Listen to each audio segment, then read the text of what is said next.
Please subscribe my channel, she said it casually, almost playfully, as if it were a joke she expected me to laugh at. Closed legs for you. That was it. No anger in her voice, no hesitation, just certainty. She believed that sentence ended the conversation, ended me. I didn't raise my voice. I didn't ask questions.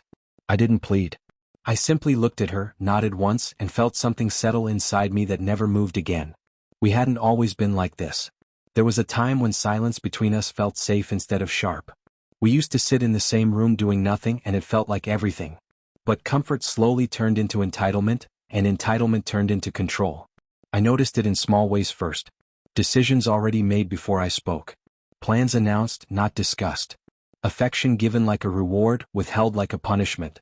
I told myself I was imagining it. Men are taught to doubt their instincts when emotions are involved. We're told to be patient, to communicate better, to try harder. So I did. I adjusted my tone. I chose my words carefully. I let things slide that shouldn't have.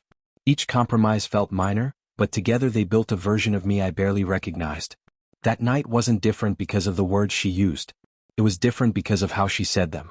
There was confidence there, the kind that comes from believing you hold all the power. She expected frustration. Maybe anger. Maybe humiliation. What she didn't expect was calm. I didn't argue. I didn't remind her of loyalty or history or effort. I didn't explain how that sentence landed. I simply said, understood. Not sarcastically. Not coldly. Just clearly. Then I stood up and went to the other room. I let the door close behind me without slamming it. That's when the balance shifted. At first she enjoyed it. Silence can feel like victory to someone who thinks control is strength. She went on with her routines, confident I'd come around. I always did before. But days passed and nothing changed. I stopped initiating conversations that went nowhere.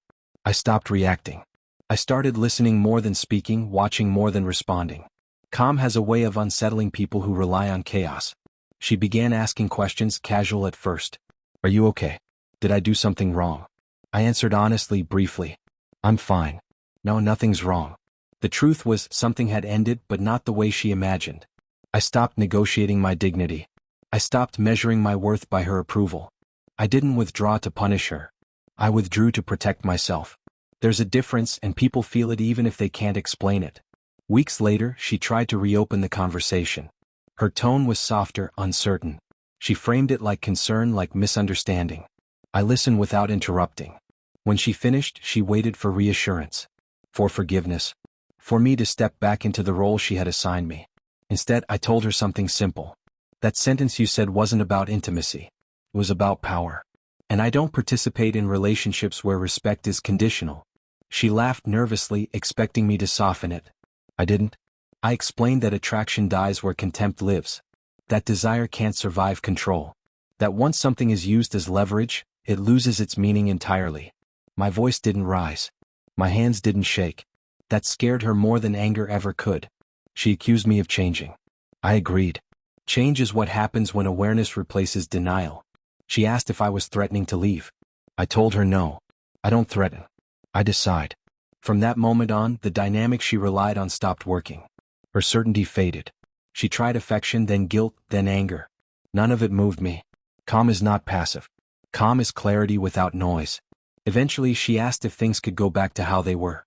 I told her no, but they could move forward differently. That would require accountability, not bargaining. Respect, not performance. Equality, not leverage. She realized then that her sentence hadn't closed anything. It had opened my eyes.